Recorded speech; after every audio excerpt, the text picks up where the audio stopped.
നമസ്കാരം, മെട്രോ മാറ്റിനിയിലേക്ക് സ്വാഗതം.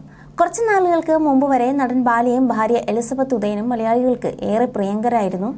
ബാലയുടെ ഭാര്യ എന്നതിലുപരി എലിസബത്തിന്റെ നിഷ്കളങ്കതയും വ്യക്തിത്വവുമാണ് ആരാധകർ സ്നേഹിച്ചിരുന്നത്. ഡോക്ടറായ എലിസബത്ത് ബാലയുമായുള്ള വിവാഹശേഷം സോഷ്യൽ മീഡിയയിൽ കൂടുതൽ ആക്റ്റീവ് ആകുകയായിരുന്നു.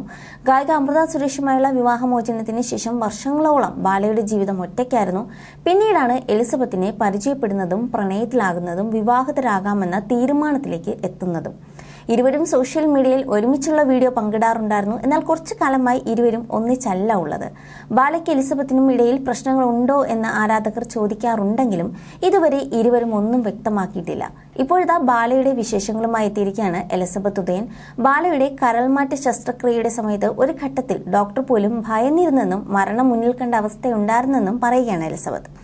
ബാലയുടെ ശസ്ത്രക്രിയയുടെ സമയത്ത് താൻ കടന്നുപോയ സാഹചര്യങ്ങളെക്കുറിച്ചും മനസ്സ് തുറക്കവെയാണ് എലിസബത്ത് ഇക്കാര്യം പറയുന്നത്.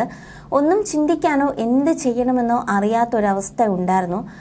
ഒരു ഡോക്ടറുടെ ഒരു ദിനം കടന്നു പോകുന്നത് രോഗികളെ കാണുകയും അവരെ ശുശ്രൂഷിക്കുകയും ചെയ്യുന്നതിലൂടെയാണ്. എന്നാൽ ഒരു രോഗിയുടെ കൂടെ ഇരുന്ന് ആലോചിക്കാൻ തുടങ്ങിയത് ബാലയുടെ കരൾ മാറ്റിവെക്കുന്ന സമയത്തായിരുന്നുവെന്നും എലിസബത്ത് പറയുകയാണ്. ശസ്ത്രക്രിയ നടക്കാൻ 3 ദിവസം മാത്രമേ അന്ന് ബാക്കിയുണ്ടായിരുന്നുള്ളൂ. പെട്ടെന്ന് ബാലയുടെ ആരോഗ്യം പണ്ടത്തെക്കാളും മോശമായി. ബാല ICUയിൽ വെന്റിലേറ്ററിലായി. ആ ഡോക്ടർമാരൊന്നും വീട്ടിൽ പോയിട്ടില്ല. ബാലയെ കാണാൻ ഞാൻ ICUയിൽ കയറിയതും ഒരു കൺസൾട്ടന്റിനെ വീട്ടിൽ വിളിച്ച് ഇന്ന് വരുന്നില്ല, സീരിയസ് കണ്ടീഷനാണ് എന്ന് പറയുന്നതും കേട്ടിട്ടുണ്ടെന്നും എലിസബത്ത് ഓർത്തെടുത്തു. ഈശ്വരന്മാരെ പോലെ ഡോക്ടർമാരെ കൈകൂപ്പി തൊഴുത കാലമായിരുന്നു. നമുക്ക് ടെൻഷൻ തരാതെ ഭയപ്പെടുത്താതെയാണ് അവർ രോഗിക്കൊപ്പം നിന്നവരെയും നോക്കിയത്. ആശുപത്രിയിലെ ICUയിൽ എപ്പോഴും എനിക്കോ ബന്ധുക്കൾക്കോ കയറാൻ കഴിയാത്തതിനാൽ അന്ന് ഡ്യൂട്ടിയിലുണ്ടായിരുന്ന നേഴ്സ് ബാലയുടെ പുരോഗതി അറിയിച്ചുകൊണ്ടേയിരുന്നു. ശേഷം റിവ്യൂവിന് പോയപ്പോൾ ആ പെൺകുട്ടി ഓടി വന്ന് കെട്ടിപ്പിടിച്ചിട്ടുണ്ട്.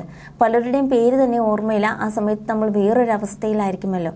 അന്ന് ഈ ഡോക്ടർമാരെയൊക്കെ ദൈവങ്ങളായാണ് എനിക്ക് തോന്നിയത്. അമ്മ അസോസിയേഷന്റെ അംഗങ്ങളായ ബാബുരാജ് സാർ, സുരേഷ് കൃഷ്ണ സാർ ഒക്കെ ഇടയ്ക്കിടയ്ക്ക് ബാലയുടെ ആരോഗ്യത്തെക്കുറിച്ച് വിളിച്ച് ചോദിക്കുമായിരുന്നു. കിട്ടേണ്ട ആളുകളുടെ കയ്യിൽ നിന്നും പിന്തുണ ലഭിച്ചില്ലെങ്കിലും ഇവരെ പോലുള്ള ആളുകൾ കൂടെ നിന്നുവെന്നും എലിസബത്ത് പറഞ്ഞു. ബാലയുടെ 4-5 സുഹൃത്തുക്കൾ സർജറിയുടെ സമയത്ത് ഒപ്പം നിന്നു. കഷ്ടകാലം വരുന്ന സമയത്ത് നമ്മുടെ കൂടെ നിൽക്കാൻ ആരും ഉണ്ടാകില്ല. അല്ലാത്ത സമയത്ത് 100 പേരുണ്ടാകും. അതൊക്കെ മനസ്സിലാക്കിയ സമയത്തായിരുന്നു അന്ന് കടന്നുപോയതെന്നും എലിസബത്ത് കൂട്ടിച്ചേർക്കുകയാണ്. ബാലയ്ക്ക് കരൾ രോഗം മൂർച്ഛിച്ചപ്പോഴും താങ്ങായി ഒപ്പം നിന്ന് നടന്ന ജീവിതത്തിലേക്ക് കൂട്ടിക്കൊണ്ടുവന്നതും എലിസബത്ത് തന്നെയായിരുന്നു.